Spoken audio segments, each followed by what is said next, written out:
8월의 넷째 주일입니다. 이렇게 주일 예배에 오신 교회 여러분을 진심으로 환영합니다. 우리 다 함께 묵도하심으로써 하나님께 예배 드리겠습니다.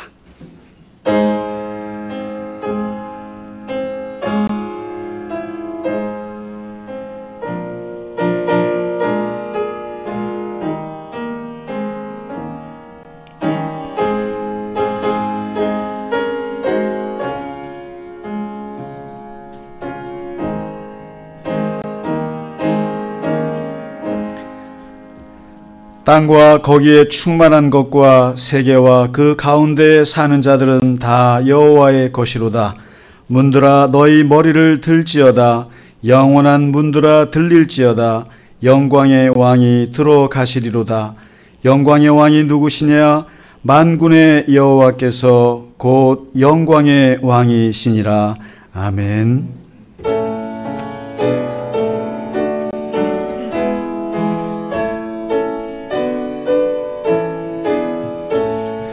성도여 다 함께 할렐루야 아멘. 주 찬양하여라 할렐루야 아멘. 주 보좌 앞에서 택하신 은혜를 다 찬송하여라 할렐루야 아멘. 만문을 열어라 할렐루야 아멘. 주 하늘을 열라 할렐루야 아멘.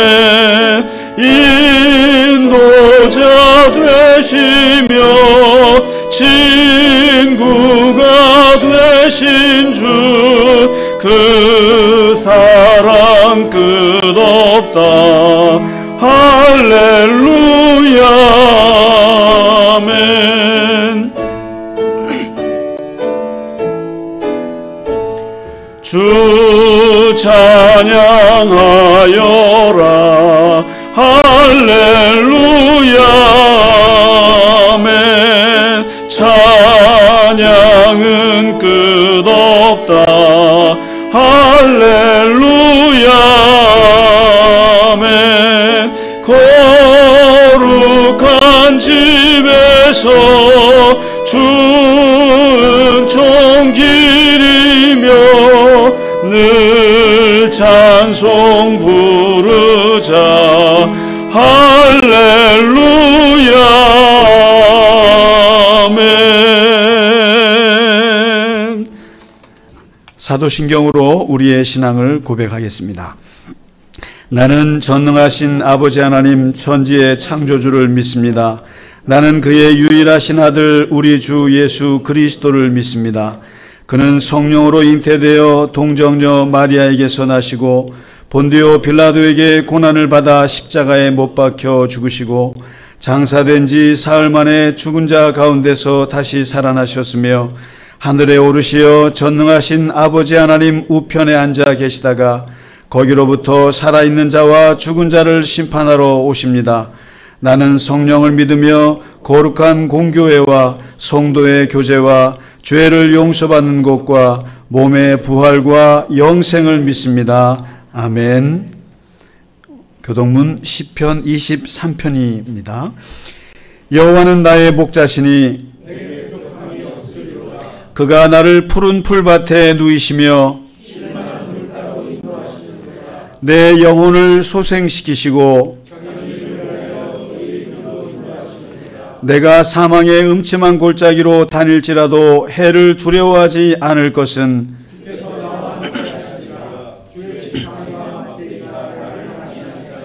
주께서 내 원수의 목전에서 내게 상을 차려주시고 내 평생의 선하심과 인자하심이 반드시 나를 따르리니 내가 여호와의 집에 영원히 살리로다. 아멘.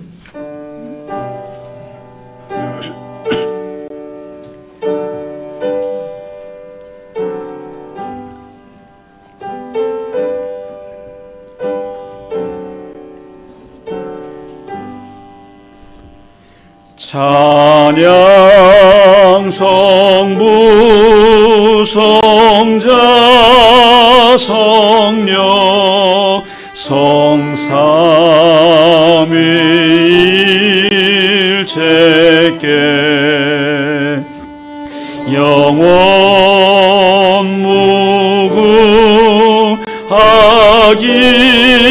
무궁하기까지 영광을 돌리세 영광을 돌리세 아멘.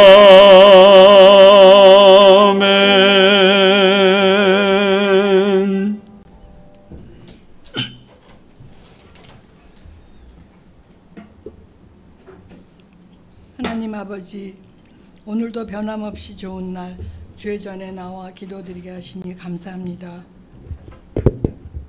주님의 자녀 되게 하시고 예수님을 인생의 최우선으로 이신 칭의의 믿음으로 살게 하시니 감사합니다. 아멘. 모든 기도 다 들어주신다고 약속하신 말씀 믿지 못하고 내 주장대로만 살고 있지는 않았는지 용서하시옵소서. 어두운 혼란 속에서도 나의 힘이 되시는 여호와 하나님 감사합니다. 저희의 걱정과 근심을 다 하나님께 맡깁니다.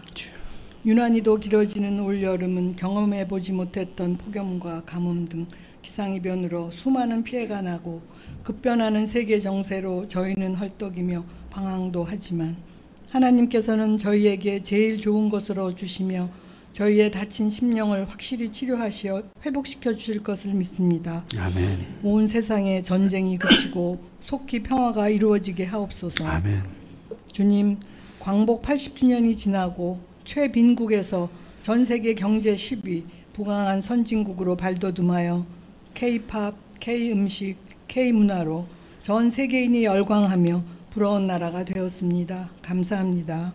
하지만 그 반면 자살률 1위, 저조한 출생아 등 안정되지 못한 정쟁 시국에 살고 있습니다. 부끄러운 일들을 용서하시고 미래의 아이들에게 안정되고 행복한 나라, 사랑받으며 살아가는 가치 있는 대한민국이 되기를 바랍니다. 모두가 올바른 마음과 정신으로 내 나라, 내 가정, 내 교회를 꿋꿋하게 지켜나갈 수 있도록 해주시옵소서. 주님, 갈릴리 겨자나무 교회를 축복해 주시옵소서. 저희의 찬양을 높이 받으시옵소서. 아멘. 목사님과 전 교인의 건강 지켜주시고 간절한 기도에 응답하시옵소서. 아멘. 가족들 지켜주시고 병중에 있는 자 회복시켜 주시옵소서. 아멘. 서로 화합하여 전진에 나아가 모범이 되는 교회, 하나님의 영광이 빛나는 교회 되게 하옵소서. 아멘. 선교사님들의 힘들고 어려운 사역에도 동참해 주실 것을 바라며 모든 것 이루어 주실 줄 믿고 예수님 이름으로 간절히 기도드립니다. 아멘.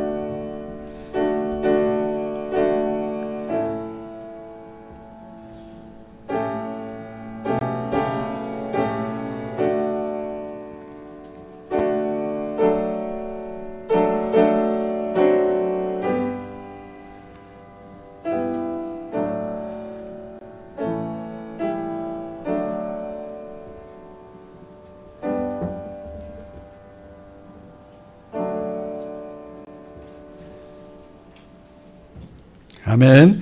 찬송가 428장 내 영혼의 햇빛비치니 함께 찬양 드리겠습니다.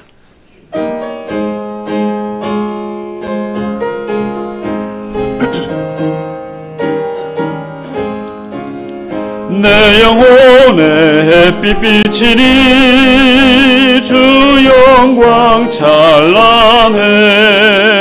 이 세상 어떤 빛보다 이 빛 더 빛나네. 주의 영광 빛난 정체 내게 비춰 주시옵소서. 그 밝은 얼굴 배울 때 나의 영혼 기쁘다. 내 영혼에 노래 있으니 주 찬양합니다. 주 귀를 귀를 기울이시고 다 듣고 계시네. 주의 영광 빛난 광채 내게 비춰 주시옵소서. 그 밝은 얼굴 배울 때 나의 영혼 기쁘다. 내 영혼의 봄날 되어서 주 함께 하실 때 그 평화 내게 깃들고 주 은혜 꽃피네. 주의 영광 빛난 광채 내게 비춰 주시옵소서. 그 밝은 얼굴 배울 때 나의 영혼 기쁘다.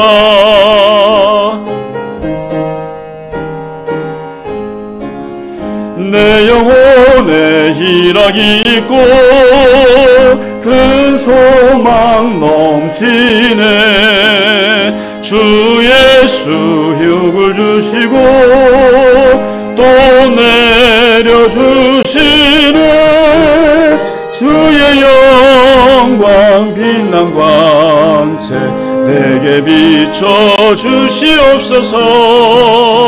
그 밝은 얼굴 배울 때 나의 영혼 기쁘다. 아멘. 네, 교회 소식을 몇 가지만 알려드리겠습니다. 다음 주는 찬양 예배로 드리겠습니다. 다음 주 찬양 예배인데 우리 반주자님이 다음 주가 바꿨어요? 그랬나? 찬양 예배는 할 수 있죠? 다음 주. 그렇죠? 아니 우리 저 반주자님이 내년에 결혼하는 거 아세요?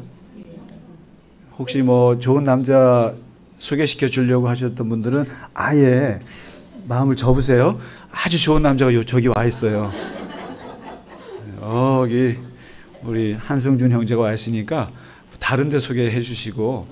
그래서 그래서 저기 요즘에 몇 개월 남겨놓고 이거 스튜디오 이거 그렇게 스케줄이 꽉 찼대요. 그래서 주일날 이걸 찍어야 된다 그래서 한 주 빠진다 그랬는데 다음 주가 아니네. 다행입니다. 찬양 예배면 좀 그런데. 오늘 승진 형제 오랜만에 왔습니다. 너무 반갑습니다. 네. 네. 하여튼 SK 하이닉스가 서울에 있으면 참 좋을 텐데. 네, 이천에 있다 보니까 이렇게 자주 오기가 쉽지 않습니다. 그래도 와줘서 너무 고맙고요. 그리고 우리 지난주에는 우리 최영준 박사님이 와서 가족들까지 왔는데 참 제 마음이 많이 기뻤습니다.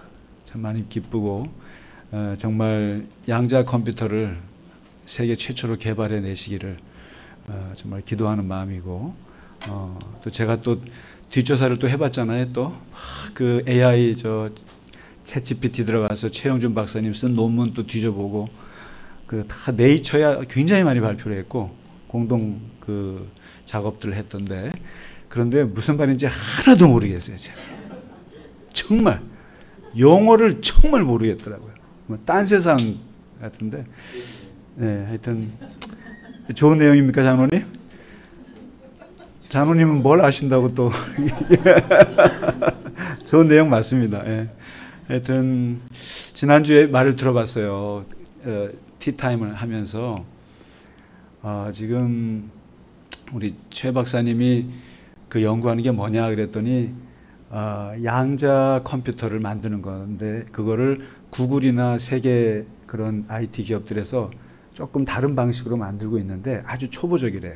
그런데 자기는 다른 방향으로 접근해서 하는데 이 양자 컴퓨터가 되면은 모든 지금의 그 AI 속도의 몇십 배가 빨라진답니다. 그러니까 산업 전반이 싹 바뀌는 거예요. 근데 그거를 지금 미국, 중국 이렇게 해서 이제 앞서서 막 경쟁하고 있는데 사실 자기가 그 부분에 있어서 독특한 지금 하고 있는데 이번에 이제 마침 포항공대 가면서 그 60억 그 연구비를 받게 됐잖아요. 받게 돼서 하는데 30억이 그 기계값이랍니다. 근데 이제 양자 컴퓨터를 만일에 한국에서 최초로 개발이 되면 아마 뭐 어마어마한 일이 벌어지는 거죠. 그래서 제가 지난주에 얘기를 들으면서 가슴이 좀 뛰더라고요. 그래서 정말 성공하길 바라고 거기에 우리 교회는 손가락 하나 좀 얹어볼까 지금 그런 마음이 간절합니다. 그래서 우리 교회 출신이라고 자랑하려고 제가 그래서 그리고 하여튼 이렇게 젊은 분들이 이렇게 우리가 꿈을 꿀 수 있다는 게 너무 좋고, 또 특별히 오늘 또 우리가 왜 아직 안 왔어요? 우리 군대 제대한 우리 청년이 있습니다. 이분도 본인은 우리 교인이라고 생각하는데 우리만 생각해요. 이혜승 청년이 오늘 오기로 했는데 뭐 군대 제대한 지 이제 한 5일 됐으니까 늦게 일어나야 되는데 아마 엄마가 엄청 깨워가지고 지금 나오는 것 같은데 이 제대 축하 또 이 컵케이크를 전 교인들을 위해서 준비를 했답니다. 그래서 여러분 교회 가면은 뭐 주는 교회가 좋은 교회예요. 가서 뭐 이렇게 뭐 하나라도 받아가는 교회가 좋은데 오늘 컵케이크를 우리 이경은 교우님이 만들어서 아들 축하합니다. 우리 아드님이 오면 얘기하려고 했더니 또 이제 앞으로 의사가 되실 분인데 저는 사실 우리 교회 의료 선교를 꿈꾸고 있어요. 옛날 교회에서도 의료 선교를 했었는데 의사가 한 3-4명만 있으면 아주 의료 선교를 크게 할 수 있습니다. 우리 김경림 집사님 사위분도 의사잖아요. 그래서 이 직간접적으로 이게 끌고 올 수 있는 분들이 많이 있어요. 그리고 또 제가 아는 적십자 거기에서 어마어마한 의료품이 또 있어요. 그러니까 의사만 있으면 어디든 갈 수 있습니다. 그래서 그런 꿈도 꾸고 있는데 올 때까지 좀 기다리겠습니다. 자, 그리고 이제 여름이 이제 거의 끝나 무렵인데 수요 성경 공부가 이제 개강합니다. 제가 수요일 날도 안 보이니까 너무 일주일이 길고 좀 지루한 것 같아요. 그렇지 않으세요? 대답 좀 하세요. 안 하니까 너무 좋으신 거 아는데. 그래서 지난주에 제가 우리 이주영 집사님이 금요일 날 저녁에 와서 기도하고 영상을 찍어서 저한테 줬는데 제가 허락 없이 단톡방에 올렸잖아요. 올렸는데 사실은 왜 그랬냐면 제가 너무 기뻤던 게 금요일 날 사실 제가 여기서 1시간 동안 청소를 해요. 청소를 할 때 사실 그 청소하는 시간이 사실 저는 기도 시간이에요. 그래서 이렇게 마대자루로 닦고 있잖아요. 닦고 이게 의자도 닦거든요. 근데 의자에 왜 그렇게 머리카락이 많은지. 근데 이게 누구 머리카락인지 알아요. 아이고 우리 심지현 장로님 머리카락 떨어지셨네. 우리 여기는 심 장로님 자리고 여기는 김영재 자리고 이 자리를 닦으면서 기도합니다. 그러니까 이게 비록 작은 예배당이지만 닦으면서 하나님 여기에 많은 사람들이 와서 은혜를 받고 복을 받고 또 하나님의 은혜를 누리는 그런 공간이 되게 해달라고 그런 마음으로 이게 청소하거든요. 청소하는데 그날 저녁 깨끗하게 청소해 놓은 자리에 집사님 와서 기도를 했다는 거예요. 그래서 제가 그게 너무 기쁜 거죠. 그리고 이게 우리가 월세를 내면서 있는데 우리가 쓰지 않으면 누가 쓰겠어요. 그래서 언제든지 지나가다가도 경비실에 열쇠 달라고 그래서 와서 잠깐 기도하시고 에어컨 키시면 되고 그렇게 해서 우리 교회 예배당이거든요.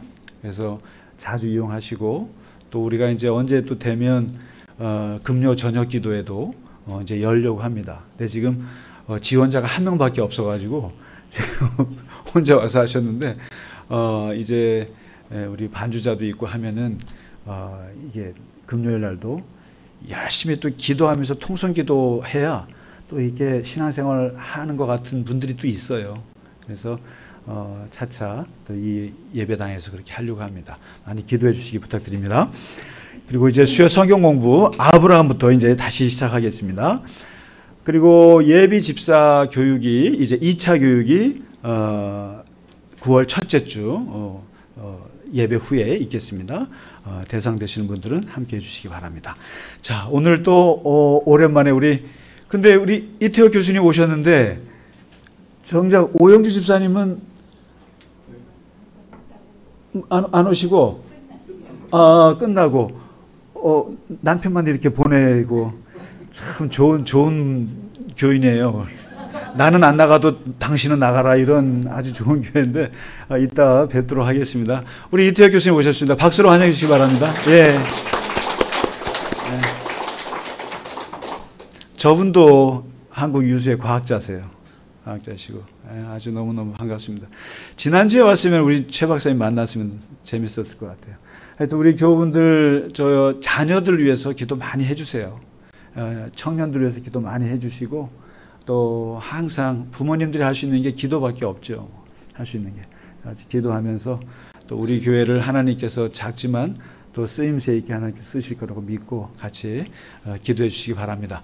우리 옆에 분들하고 같이 인사하시겠습니다. 주의 이름으로 축복합니다. 주의 이름으로 반갑습니다. 네, 주의 이름으로 사랑합니다. 네, 반갑습니다. 건강하십시오.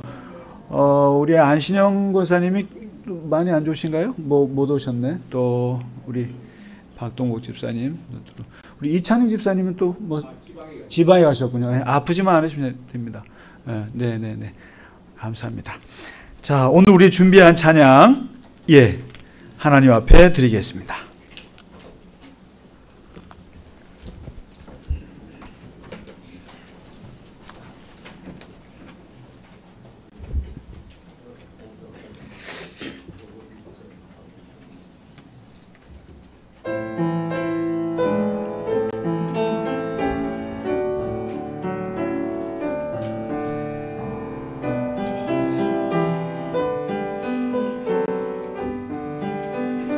구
아멘. 네, 찬양이 끝나니까 드디어 왔습니다. 우리 엄청 기다렸어요. 우리 8월 18일 날 제대하신 우리 이혜승 우리 교회 청년을 소개하겠습니다. 환영합니다. 네. 고생 많았어요. 너무너무 고생 많았어요. 잘생겼네. 우리 교회 청년들 이렇게 다 잘생긴 것 같아요. 네네. 환영합니다. 얼마나 고생 많았겠어요. 네. 제대하고 잠을 좀 많이 자야 되는데 엄마가 막 깨워서 온 거 아니에요? 괜찮아요? 이거. 너무너무 고맙고 반갑습니다. 자, 오늘 우리 주신 하나님 말씀은 로마서 12장 9절에서 21절입니다. 네, 우리 같이 천천히 읽겠습니다. 사랑에는 거짓이 없나니 악을 미워하고 선에 속하라. 형제를 사랑하여 서로 우애하고 존경하기를 서로 먼저 하며 부지런하여 게으르지 말고 열심을 품고 주를 섬기라. 소망 중에 즐거워하며 환난 중에 참으며 기도에 항상 힘쓰며 성도들의 쓸 것을 공급하며 손 대접하기를 힘쓰라. 너희를 박해하는 자를 축복하라. 축복하고 저주하지 말라. 즐거워하는 자들과 함께 즐거워하고 우는 자들과 함께 울라. 서로 마음을 같이하며 높은 데 마음을 두지 말고 도리어 낮은 데 처하며 스스로 지혜 있는 채 하지 말라. 아무에게도 악을 악으로 갚지 말고 모든 사람 앞에서 선한 일을 도모하라. 할 수 있거든 너희로서는 모든 사람과 더불어 화목하라. 내 사랑하는 자들아, 너희가 친히 원수를 갚지 말고 하나님의 진노하심에 맡기라. 기록되었으되 원수 갚는 것이 내게 있으니 내가 갚으리라고 주께서 말씀하시니라. 내 원수가 줄이거든 먹이고 목마르거든 마시게 하라. 그리함으로 내가 숯불을 그 머리에 쌓아 놓으리라. 악에게 지지 말고 손으로 악을 이기라. 아멘. 로마서 12장부터는 말씀드렸다시피 사도 바울이 윤리에 대한 얘기라고 말씀드렸습니다. 윤리. 어떻게 사람들과 더불어 잘 살 것이냐. 이제 11장까지는 신앙이라고 그러면 하나님과 어떻게 우리가 구원받았는가를 얘기했다면 지금부터는 구체적으로 교인들하고 어떻게 같이 잘 살래. 또 교회를 떠나서 바깥에 직장 생활할 때 부딪히는 세상 사람들하고 어떻게 잘 살래. 이거에 대한 얘기를 합니다. 우리가 이제 지난주에 예배에 대한 말씀을 드렸고 지난주에는 하나님의 뜻을 어떻게 분별할 것인가 그걸 얘기했다면 오늘은 이제 아주 구체적인 얘기예요. 이웃과의 관계를 어떻게 할 것인가. 첫째는 교인들하고 그러니까 하나님을 믿는 사람들과의 관계를 어떻게 할 것이냐. 두 번째는 하나님을 모르는 세상 사람들하고 관계를 어떻게 할 것이냐. 이 두 가지로 얘기를 해요. 이제 9절에 이렇게 말합니다. 중요한 건 사랑인데 이 사랑에는 거짓이 없는데 악을 미워하고 선에 속하라. 이런 얘기를 했어요. 이 사랑인데 사랑은 바울이 벌써 딱 얘기하잖아요. 사랑을 추상적으로 생각하지 마라. 사랑이라고 하는 것은 정직한 건데 그 정직한 게 어떤 거냐면은 악을 보면 미워할 줄 알아야 하고 선에 속하는 걸 그게 사랑의 기본이라고 얘기하는 거예요. 뭐 너도 사랑하고 얘도 사랑하고 악인도 사랑하고 이게 아니다. 악 자체는 미워해야 된다. 그리고 선을 사랑해야 된다. 사랑은 정직하기 때문에 그러니까 이런 거죠. 죄는 미워하되 죄인은 미워하지 말라. 여기서 오늘 악과 악인을 잘 구별하셔야 돼요. 원수를 사랑하라고 했지 악을 사랑하라고 한 거는 성경에 한마디도 없어요. 그러니까 죄인을 미워하지 말라고 했지 죄는 너무너무 미워해야 되는 거예요. 죄와 악은. 이걸 이제 구별해야 되는데 그러면서 이제 바울이 출발을 해요. 먼저 교인들 사이에서 하나님을 믿는 공동체 안에서 어떻게 사람들을 대하며 살 것인가. 그거를 한마디로 존중이라고 얘기했습니다. 존중. 이것도 상호 존중. 영어로 mutual 레스펙트라고 그러죠. 그러니까 서로가 이렇게 높게 여겨주는 그 존중하는 마음, 이게 기본이다. 이런 얘기를 하면서 이 세 가지를 얘기해요. 성도들의 필요한 것들을 잘 공급해주고 손 대접하기를 힘쓰라. 뭐냐면은 손님 대접하기를, 나그네 대접하듯이 사람들을 잘 대접하고 먹이는 거를 잘해라. 쉽게 말해서 교인들이 서로 밥 사주는 걸 즐겨해라는 거죠. 서로가. 그런 면에서 보면 참 우리 교인분들 밥 잘 사줍니다. 정말. 그래서 목사는 대접 받다가 천국 가서 하나님한테 제일 꼴찌에 앉을 것 같아요. 너는 맨날 대접만 받았냐? 예. 근데 이 대접하기를 힘쓰라. 사람에게 손님이나 이런 사람들, 이게 손님이라는 게 낯선 사람이거든요. 낯선 사람을 잘 대접하라. 얘기합니다. 그리고 두 번째 아주 핵심적인 얘기인데 이런 얘기를 해요. 즐거워하는 자들과 즐거워하고 우는 자들과 함께 울라. 이게 기가 막힌 얘기예요. 이게요. 이럴 줄만 알면요, 그 사람은 속에 이 꼬인 게 없는 사람이에요. 속에 꼬인 게 있는 사람들은 어떻게 하냐면 즐거워하는 사람들한테 가서 파토를 놓고 고통받는 사람한테 가서 소금을 치는 사람이에요. 쉽게 말하면 우리 딸이 이번에 결혼했어, 이번에 우리 애가 대학 들어갔어, 우리 애가 이번에 취직했어. 그러면은 배가 아파도 그래 축하해, 같이 기뻐해 줄 수 있어야 돼요. 잔치집에 가갖고 결혼식장 가가지고 그냥 인상 팍 쓰고 있으면 안 돼요. 사실 우리 딸은 아직도 남자친구가 없는데 얘는 뭐 언제 시집가나, 얘는 이러고 있는데 남의 집 자식은 할 때 가슴 아프더라도 가서 축하해 줄 수 있어야 되거든요. 그리고 장례식 가가지고 너무 슬픈 거예요. 정말 돌아가시지 않을 분이 돌아가셨을 때 너무 힘든 집에 가서 웃고 앉아있으면 안 된다 이거예요. 그러니까 우는 자들과는 같이 울어야 돼요. 그리고 슬퍼하는 자들과는 같이 슬퍼할 수 있어야 되는데 이게 아주 요게 된 사람들이 보면 자존감이 높은 사람들이에요. 신앙이 좋은 사람들이에요. 맑은 사람들이에요, 이게요. 그런데 세상에 뭔가 배배 꼬인 사람들은요, 그걸 못해요. 남이 뭔가 즐거워하면 그걸 배가 아파서 못 견뎌요. 여러분 댓글을 달 때 보면, 댓글을 다는 것도 보면 이 좋은 댓글을 다는 사람들을 보면 참 보기 좋아요. 그런데 항상 보면 이렇게 욕하는 댓글 다는 사람들을 보면 그 사람의 영혼이 저는 뭔가 문제가 심각하다고 생각해요. 뭐냐면 어떤 사람이 나와서, 그래서 저는 이렇게 유튜브를 보면 댓글을 못 보겠어요. 댓글을. 그 사람이 좋든 싫든 이제 얘기를 하면 나는 그 사람의 얘기를 듣고 싶어요. 근데 밑에 이 사람들이 댓글을 달 때 네가 왜 나왔냐, 네 같은 뭐 나가라 막 이런, 그걸 보는 순간 못 보겠어요. 뭐냐면 사람이 기뻐하면 그냥 같이 기뻐할 수 있어야 되는 거예요. 이걸 동고동락이라고 그래요.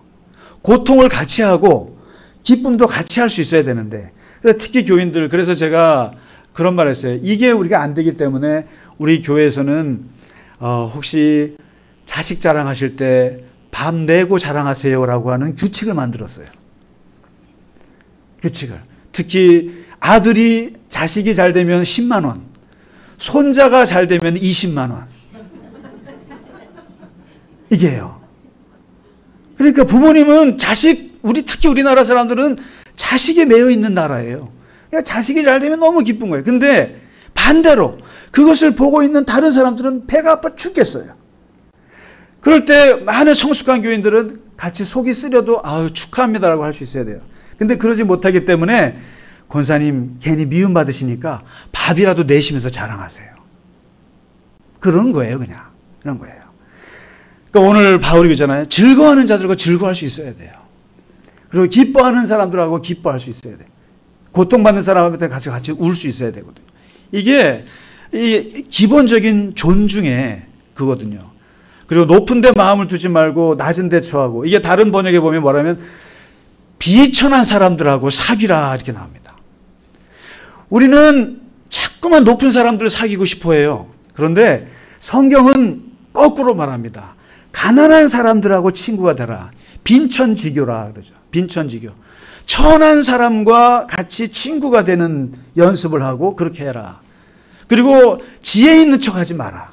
잘난 척 하지 마라 이거죠.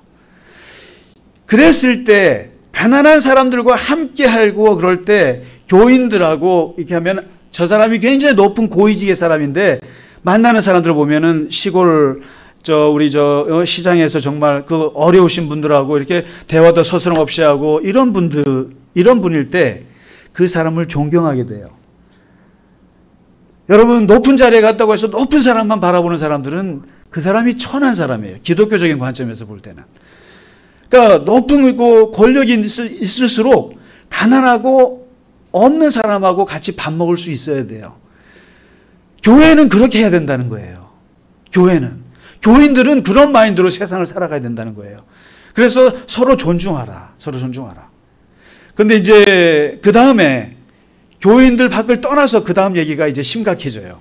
오늘의 주제입니다. 사실은. 존중하면, 내가 저 사람을 존중하면 저 사람도 나를 존중할까? 근데 사실 그렇지 않아요. 사실 참 저도 보면 이렇게 사람들을 웬만하면 잘해주려고 그러거든요. 어디 가서든지. 친절하게 말하고 싶어 해요, 저도. 근데요, 제가 이렇게 친절하게 말하면 제가 우스운가 봐요. 사람들은. 우리 교인들은 안 그래요. 근데 이제 보세요. 하나님을 믿지 않는 이 세상에 가면 존중이라는 게 안 돼요. 내가 이렇게 존중을 하면 나를 우습게 봐요. 그다음에 제가 옷을 좀 허름하게 입고 가면 사람을 우습게 봐요. 그러니까 사람들이 옷을 좋은 걸 입어야 되고 정장 차림을 하려고 그러고 좋은 차를 타고 다니려고 하는 게 무시를 당하고 싶지 않아서 그런 거예요. 그래서 지금 이제 세상에서 내가 존중하고 싶으나 나를 존중하지 않고 나를 무시하고 심지어는 나를 박해하려고 하는 사람들을 어떻게 대할 것인가. 이른바 악인을 대하는 자세에 대해서 사도 바울이 14절, 17절, 18절, 19절, 20절, 21절이에요. 무려 6개 구절을 통해서 세상의 악인을 대하는 자세에 대해서 얘기해 주고 있어요. 아주 실제적인 얘기입니다. 오늘 말씀은. 그래서 이제 악인을 말할 때 이런 거예요. 우리가 특히 기독교인들 착각하지 않았으면 좋겠는 게 우리는 마치 드라마나 영화를 보면서 보면은 악인이 있어야 영화가 재밌어요.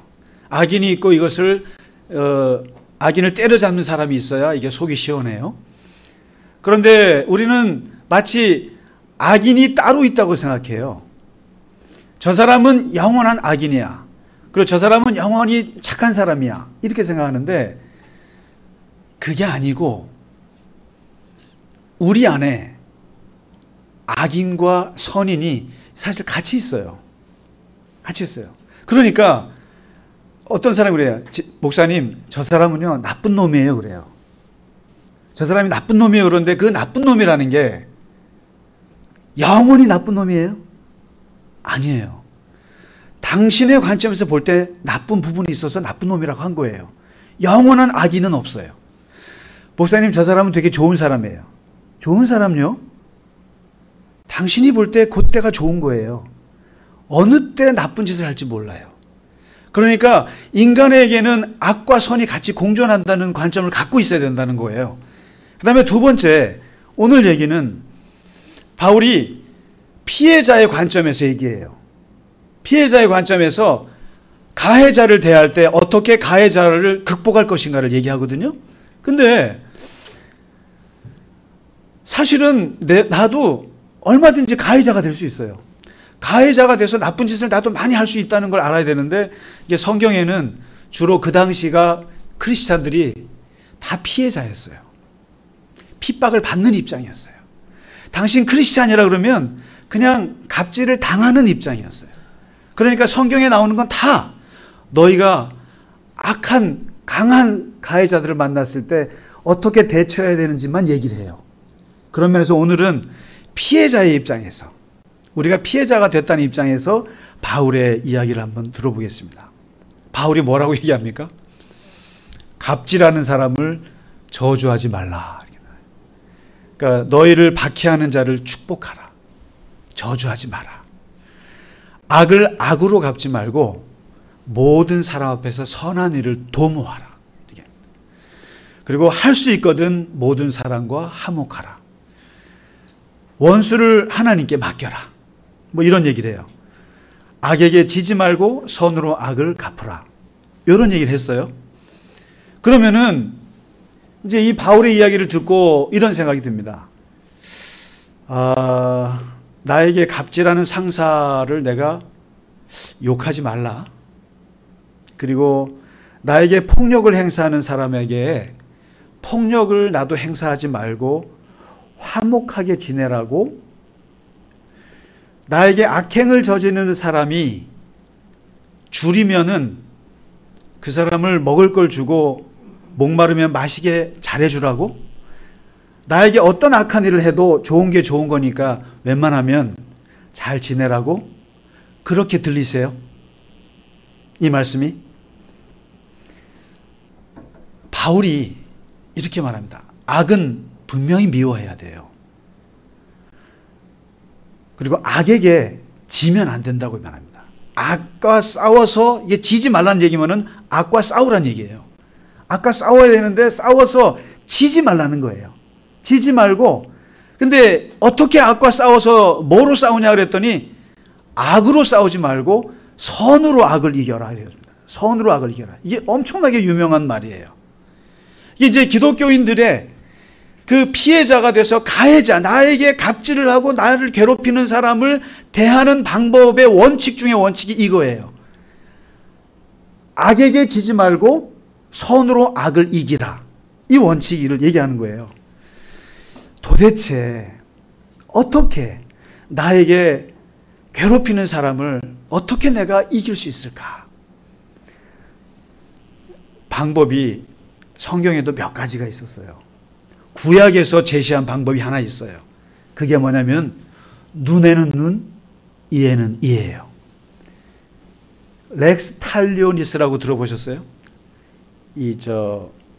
라틴어인데 이에는 이, 눈에는 눈. 동태복수법. 저 사람이 나를 한 대 치면 나도 한 대만 때려라. 저 사람이 칼을 들고 나를 찌르면 나도 칼로 한 번 찔러라. 이를 하나 뽑으면 너도 이를 하나 뽑아라. 눈을 뽑으면 너도 눈을 하나 뽑아라. 이거 굉장히 잔인한 복수법 같이 느껴지시죠? 그런데 이것처럼 합리적인 복수법이 없어요. 이 말은 무슨 뜻이냐면은 강조가 그거예요. 이에는 이, 눈에는 눈 했을 때 이가 뽑히면 너도 저 사람의 이를 하나만 뽑으라는 뜻이에요. 두 개 뽑으면 안 된다는 거예요. 눈이 하나 뽑히면 너도 눈을 하나만 뽑으라는 그런 의미예요. 그러니까 통등하게 자기가 피해당한 만큼만 갚아주라는 거예요. 이걸 얘기하는 거예요. 이게 왜 구약의 함무라비 법칙에 나오냐면은 사람들은 한번 당하면 이 보복이라는 마음은 확대 증폭이 되기 때문에 한 대 맞은 사람이 절대로 한 대 때리는 경우가 없습니다. 한 대 맞으면 몇 대 때려요? 두 대 때려요. 아니, 권사님 세 대 때리세요? 그러니까 한 대만 때려도 합리적인 거예요. 그러니까 한 대만 때려라는 거예요, 구약에서는. 근데 사람들은 꼭 한 대가 아니라 10대, 지금 이스라엘이 팔레스타인한테 하는 법칙이 뭐예요? 이에는 이가 아니라 이에는 이 40개예요. 이에는 이 40개 원칙에 따라서 가자 지역을 그렇게 때리는 거예요. 그러니까 이게 안 지켜지는 거예요. 솔직히 말해서 이에는 이만 동태복수법만 이루어져도 사회는 그나마 살만해요. 그 다음에 이게 두 번째 악한 자, 나에게 괴롭히는 사람을 어떻게 내가 이길 수 있을까 했을 때 두 번째가 삼자에게 맡기는 법이 있어요. 삼자에게 맡기는 법. 오늘 바울은 이걸 하나님께 맡기라 그랬어요. 근데 이 하나님께 맡기라는 이 말은 오늘날 이게 어떻게 바뀌었냐면은 너의 복수를 국가에 맡겨라로 바뀌었어요. 그래서 생긴 게 사법부예요. 그래서 생긴 게 경찰 공권력이에요. 네가 피해를 받고 폭행을 당했을 때 네가 같이 때리다 보면 너 사람 죽일 수 있어. 그렇기 때문에 그 보복을 경찰에 맡겨. 재판에 맡겨. 이게 국가가 하는 거예요. 거기다 맡기는 거예요. 그래서 생겨난 게 고소, 고발 이런 거예요. 그래서 여러분들은, 우리 크리스찬들은 고소, 고발하면 안 돼요. 그런데 아니에요. 여러분, 만일에 내가 그렇게 폭행을 당하고 그렇게 갑질을 당하고 그렇게 상처를 받고 내가 괜찮게 살 수 있으면 하세요. 억울하지 않으시면 그렇게 사세요. 그런데 세상 사람들은 그렇게 상처를 받고 살 수 있는 사람은 없어요. 그래서 할 수 있는 게 이에는 이건 안 돼요. 그러니까 어떻게 합니까? 법에다가 호소하는 거예요. 법에다가요. 참 지나간 얘기입니다만은 제가 코로나 때요. 코로나 때 정말 30년, 20년 가까이 그냥 교회만 생활하다가 이 코로나 때 이때가 기회다. 교회도 개척했고 교인들도 많지 않고 모이기도 어렵고 하니까 내가 한번 세상에 나가서 돈 좀 벌어봐야겠다. 그래서 오토바이 타고 퀵 서비스도 해보고요. 대리운전도 해보고 그러다가 이 대리운전을 하니까 너무 힘들어요. 걸어오기가. 그래서 내가 가지고 있는 돈 가지고 한번 트럭을 사가지고 한번 그 배송을 해봐야겠다. 그래서 배송을 했어요. 그래서 이 트럭 타고 야간 배송을 하는데 하루 12시간, 13시간. 그리고 이제 부산 같은 데 갈 때는 야간에 그 2박 3일을 그냥 자지 못하고 거의 24시간을 그냥 풀로 일을 하게 되는 굉장히 강도가 높은 부대찌개 식재료를 하는 걸 하는데 그걸 제가 제 돈으로 차를 사야 돼요. 그러니까 사실 여러분 아시죠? 하는 게 그게 물류 쪽에는 이게 자영업이에요. 내가 사장이라고 해요. 개인 사장. 그래서 어떤 회사에 계약을 해가지고 그 회사가 직장 알아주고 월급도 이렇게 주고 이렇게 해주는 걸 이제 도움을 받고 서로 계약 관계인데 이 이상한 대표를 만난 거예요. 그래서 하다가 이제 우리 권사님들이 이제 제발 좀 그만하세요. 밤마다 우리가 잠을 못 자요. 목사님 사고 날까봐. 비 오는 날에는 비가 와서 눈 오는 날에는 눈 오는 날. 교인분들이 너무 힘들어 하셔갖고 제가 이제 할 수 없이 그만두는데 월급을 반달 한 보름을 더 했는데 이 보름을 이 사람이 무슨 이유로 안 주는 거예요. 안 줘요. 그런데요. 근데 그게 160만 원이에요. 근데 여러분 160만 원이 많아요? 적어요? 상은아 많아 적어? 많지. 많은 게 문제가 아니라 이 대표가 이런 식으로 많은 자영업자들의 돈을 떼어먹는 걸 알았어요. 몇천 명이요. 젊은 사람인데. 그리고 전화를 아무리 해도 안 줘요. 근데 안 주는 이유가 자기 말 하나를 안 들었다는 거예요. 다른 사람 좀 대타를 한번 떼어달라는 제가 못합니다 그랬거든요. 그게 기분 나쁘다고 월급 마지막 그 얼마 안 되는 걸 안 주는 거예요. 근데 어떻게 보면 별거 아닌 돈인데 제가 13시간 이상을 그렇게 야밤에 힘들게 땀 흘리면서 그 도로에서 그 했던 그게 하루 품값이 13만 원인데 그거를 안 줘? 그래서 제가 어떻게 했는 줄 아세요? 민사소송을 했어요. 생애 처음으로. 그 160만 원을 받기 위해서 40만 원 그 소송비를 들여가면서 제가 했어요. 왜요? 이건 아니지. 이건 아니지. 그리고 제가 160만 원 안 받아도 돼요. 그러나 안 받고 그냥 흘러갔을 때 내가 받을 상처. 나는 그 대표만, 그 사장만 생각하면 제가 어떨까 못 견딜 것 같아요. 그리고 많은 사람들이 피해를 봐서. 그래서 소송을 해서 이겼을까요? 졌을까요? 이겼어요. 이겼어요. 놀랍게도 여러분, 놀랍게도 제가 어느 사업하시는 집사님 만나서 그 얘기를 했더니 목사님 그 험악하게 가서 하지 마시고요. 우리 회사 전속 변호사가 있으니까 제가 공짜로 변호해 드릴게요. 그래서 그 변호사님이 해서 역시 변호사가 힘이 세긴 세더라고요.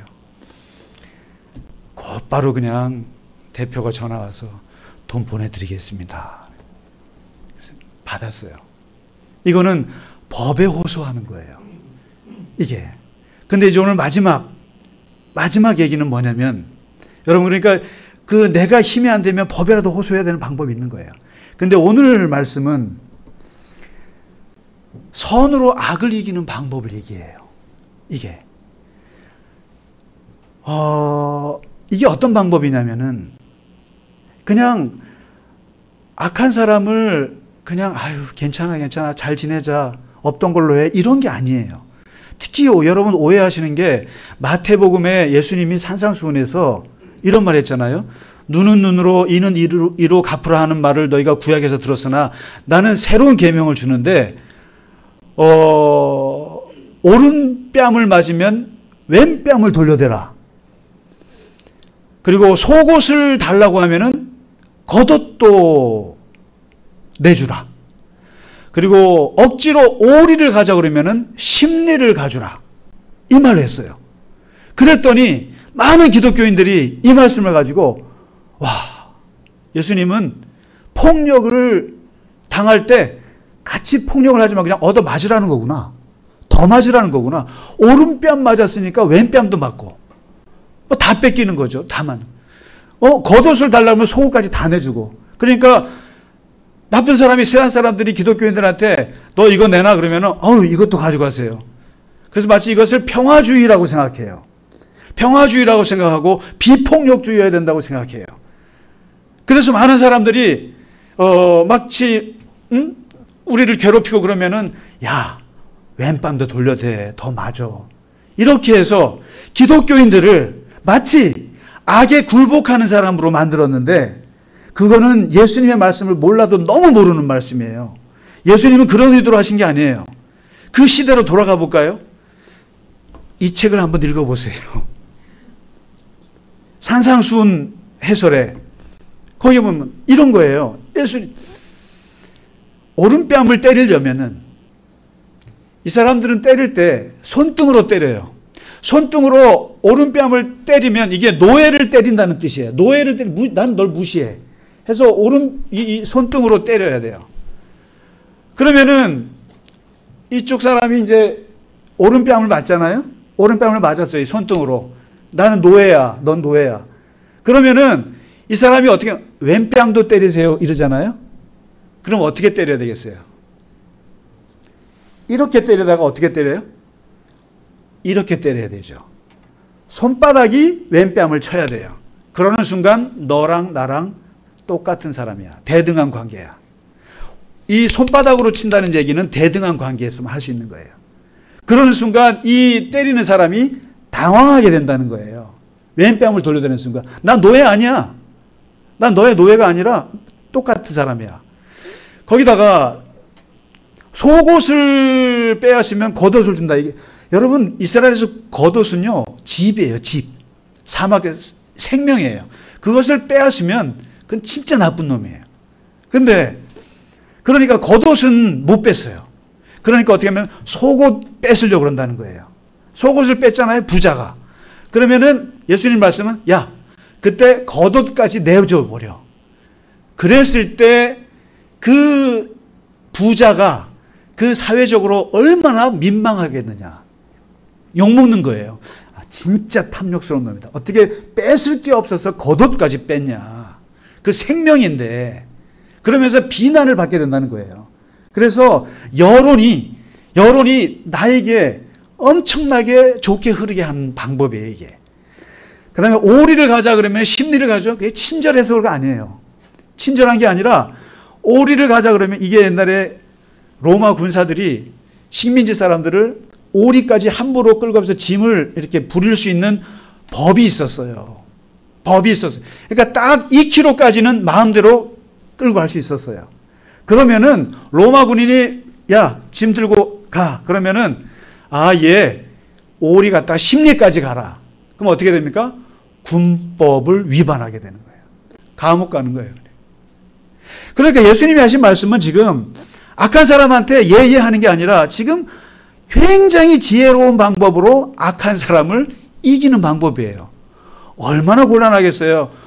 왼뺨도 돌려대니까, 그 다음에 겉옷까지 그냥 벗어서 훌렁 주니까, 그리고 심리까지 가주니까 막 다 당황하는 거예요. 가해자들이.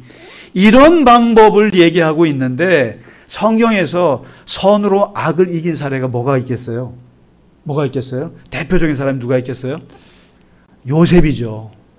요셉이죠. 요셉이 17살 때 형제들이 너 미워하고 내쫓았잖아요.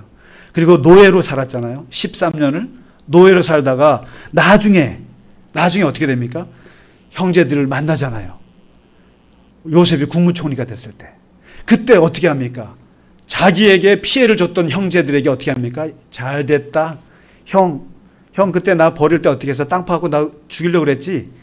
보복할 수 있는 너무나 좋은 기회란 말이에요. 그런데 요셉이 뭐라 그럽니까?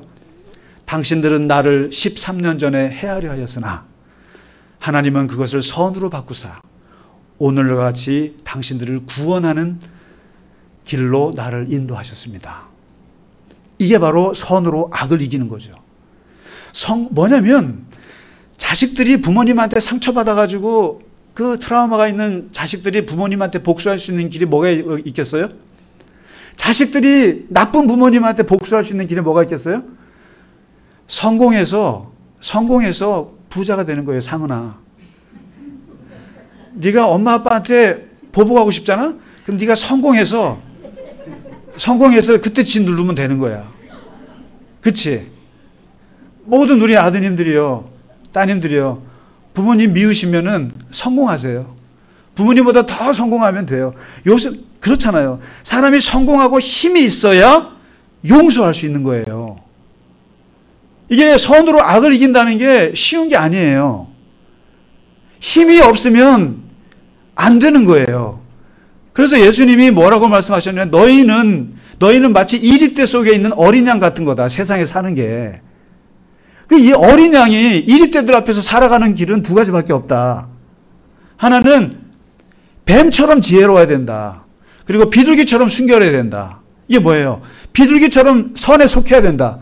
악한 짓 하면 안 돼. 너도 똑같이 악하면 안 돼. 너도 똑같이 폭력 행하면 안 돼. 너도 똑같이 그런 사람하고 하면 똑같이 돼. 그건 안 돼. 그걸 지켜야 돼. 그러나 그걸 지키려면 뱀같이 지혜로운 힘이 있어야 된다는 거예요. 그러니까 기독교인들은 약해 빠져서도 안 되고 악해도 안 된다는 거예요. 아주 기가 막힌 말씀이에요.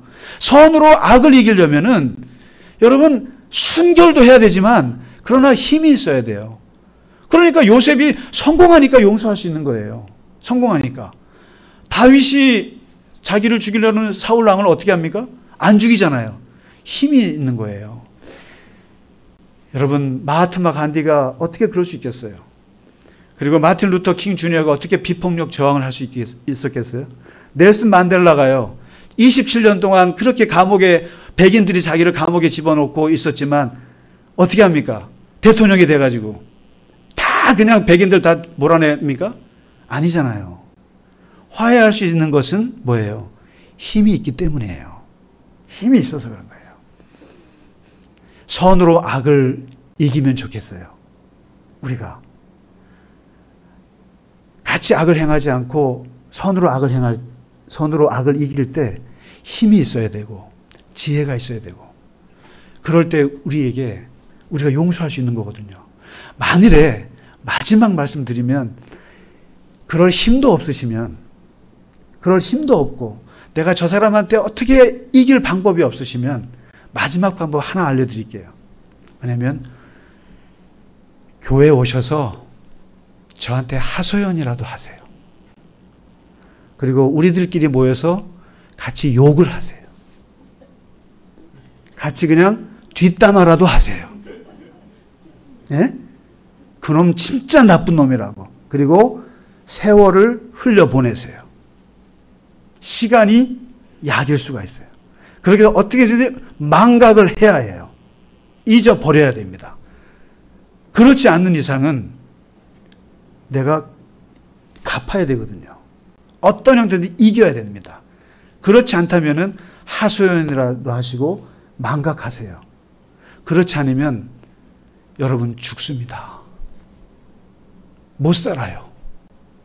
내가 못 살아요. 힘들어서 못 살아요. 한이 맺혀요. 그럼 빨리 죽어요.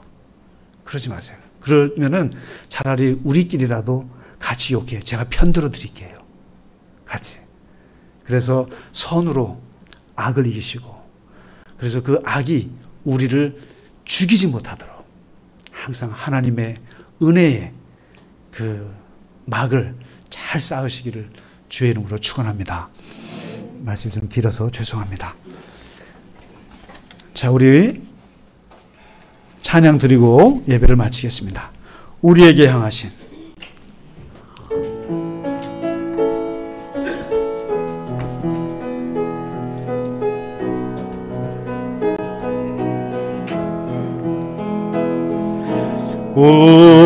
우리에게 향하신 여호와의 진실하심이 크고 크도다 크시도다 크고 크도다 크시도다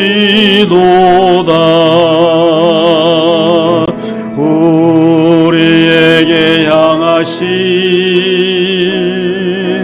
여호와의 진실하심이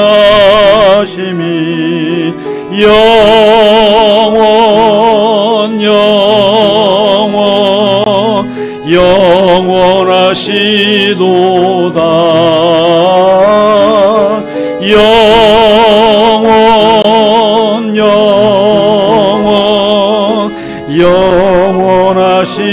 영원하시도다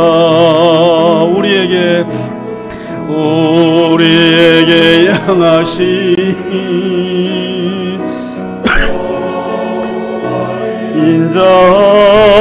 인자하심이 크고 크도다 크시도다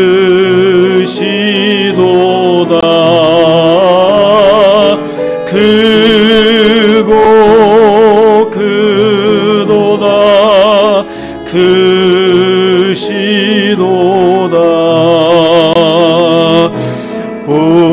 우리에게 향하신 여호와의 진실하심이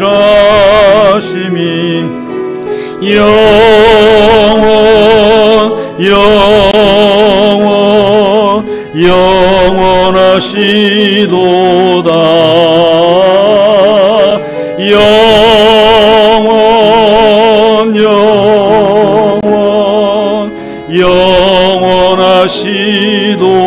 영원하시도다.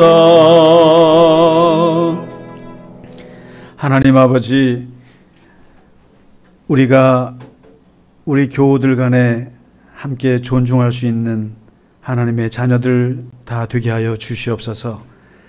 그리고 하나님, 이 세상에서 우리에게 악을 행하는 자들에게 선으로 악을 이길 수 있도록 하나님 아버지, 우리에게 지혜도 주시고 힘도 주시고 능력도 주시고 또 넓은 마음도 주시고 하나님의 은혜의 마음을 우리에게 허락하여 주시옵소서.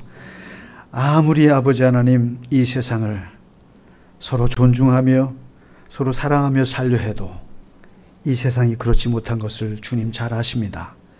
하나님, 우리가 가해자가 되게 하지 마시고 또 그렇다고 해서 피해자가 되어서 상처받고 우리의 가슴을 앓는 그런 일도 없도록 이러한 악을 이길 수 있는 하나님 힘과 능력을 우리에게 더하여 주시옵소서.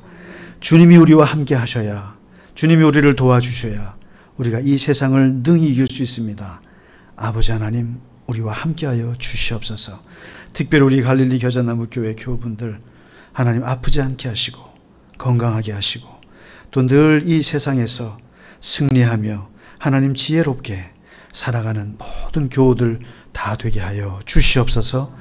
하나님, 주 앞에 드린 예물 위에도 하나님 복 주시고 하나님께서 저희와 함께 하시며 드린 손길 위에 하나님의 큰 형통과 인도하심이 있게 하여 주시옵소서. 지금은 우리 주 예수 그리스도의 크신 은혜와 하나님 아버지의 지극하신 사랑하심과 성령님의 감화, 감동, 위로와 교통하심이 오늘 주님께 예배하고 이제 세상 가운데서 손으로 악을 이기기를 원하는 모든 교우들 머리 위에 이제로부터 영원까지 함께 하시기를 간절히 축원하나이다. 아멘.